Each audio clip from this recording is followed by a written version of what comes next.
Hello, I'm Archibald Chesterfield III, and today I'm doing a State of the Collection video, fuckers. State of the Collection. And I want to talk about, this is my core collection. So quick wristwatch check, Rolex Explorer 2 Polar with tailored shirts from Fed with initials on sleeve and a Jim Thompson tie there, fuckers. So, state of the collection. What's going on, Archie? What's going on? Well, Archie's had a few ups and downs.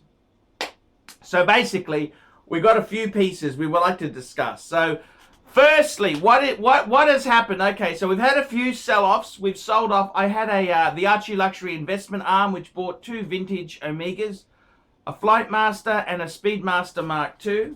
And I traded them back with the dealer I got them from. They weren't moving, no interest. I think the vintage sports watch market is very, very fucking volatile.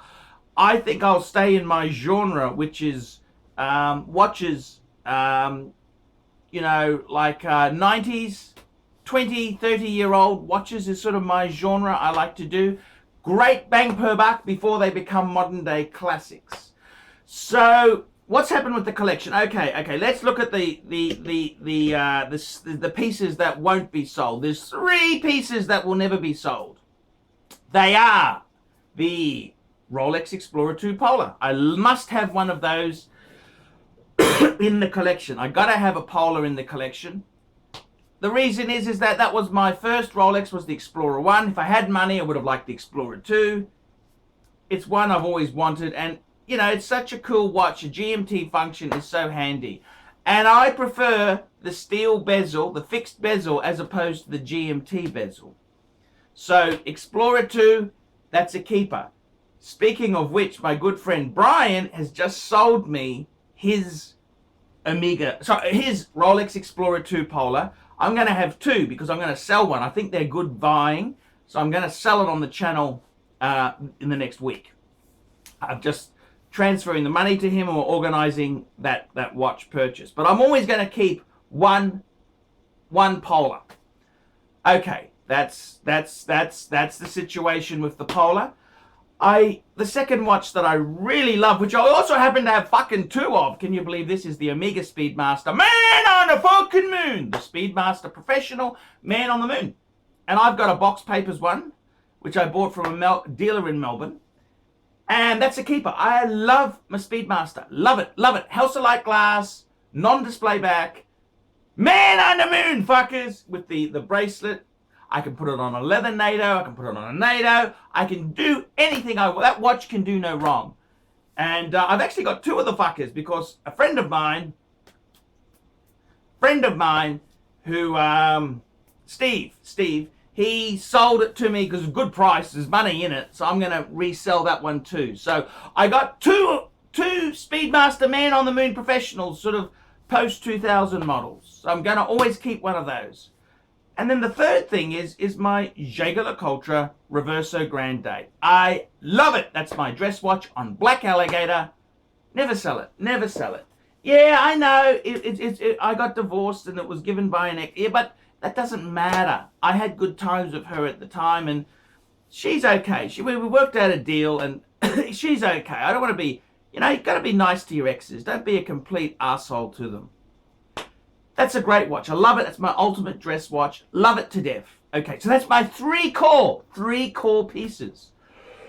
The next question is, what's my other pieces? Well, the gold sub. The gold sub!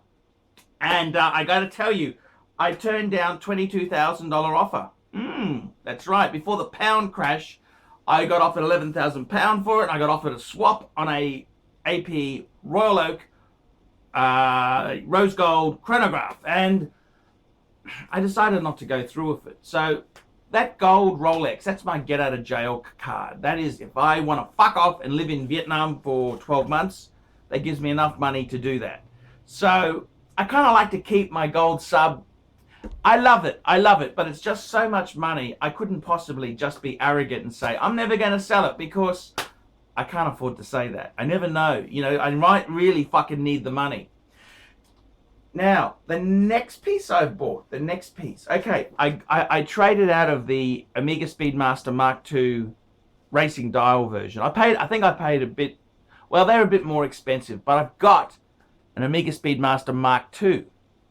And this is with the white dial. The white dial.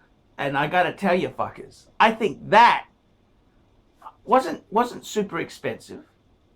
I reckon that's just a classic. I love it. I absolutely love it as a vintage piece in the collection. So you can see there, I got a few. Fuck, this camera's a bit like my. It's just a bit. The angle's a bit off there. You know. There we go. It's a bit better. I think that could be the vintage piece for me to keep, is the Omega Speedmaster Mark II. Now I might have to sell it because I'm running fucking short. Fuck me dead. I spent far too much in bangers. I've spent far too much in Singapore. I've just been fucking living the life. And I got to get my act together. I got to get back and produce great quality content. So, there you have it. The 3-core, that's the Rolex Explorer 2, Omega Speedmaster, Man on the fucking Moon, Reverso, Jaguar Ultra Reverso Grand Date. My show-off piece is my gold sub. Get the fuck out of my way. And my vintage is my Omega Speedmaster Mark II. White dial, not the racing, the white. So that's 5 core pieces. 5 core pieces. And I've also got a few ladies' watches. Okay, I'm not in a relationship, but what I like to do is I like my lady to wear the watch when I go out with her, then she gives it back to me because I can't trust these bitches with my watches. Nothing personal, but you understand. So I've got a few watches up my sleeve. I've got the Audemars Piguet two-tone with diamond bezel. It's the one Mimi loves. Mind you, I think her ratings are absolutely disastrous. I don't think she'll be making a comeback here anytime soon. I also bought a Rolex Datejust Mother of Pearl 69174.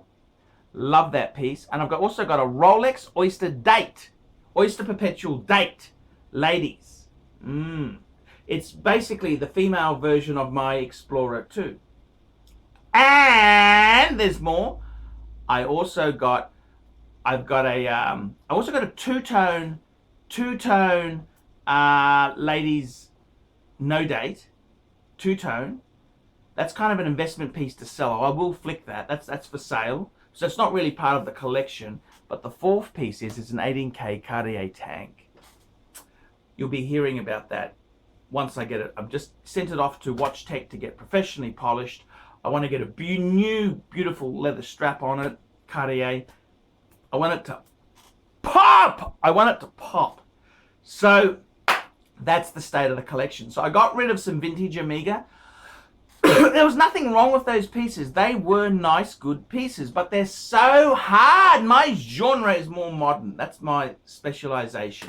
And you got to stay in the area you know. I mean, I put my foot in there. I got burnt, fuckers. Okay, no problems. Move on, Archie. So there you go. That's the state of the collection. Tell me what you fuckers think of that. Nice one, Arch. Great to see you doing watch videos. Please, no more Thai Airways vids, please. We specialize here in pre-owned Rolex watches. Rolex watch is a very special timepiece, and we always do the servicing exactly as factory specifications. We buy a pre-owned piece and we put it into brand new condition. We have Rolex certified technicians working on that. We completely disassemble the piece. We adjust and polish and change every single part of the watch. You have to have certified watchmakers that know what they're doing. If you have an expensive car, you're just not going to bring it to any mechanic that doesn't know what they're doing. You spend $5,000, it's like if you put money in the safe deposit box. And 1 or 2 years from now, you will keep having your $5,000. We have to spend a lot of money to get all this equipment together, but makes me feel I'm doing what I'm supposed to do. It's not a question of money, it's my passion. Jewelers on time, simply the best.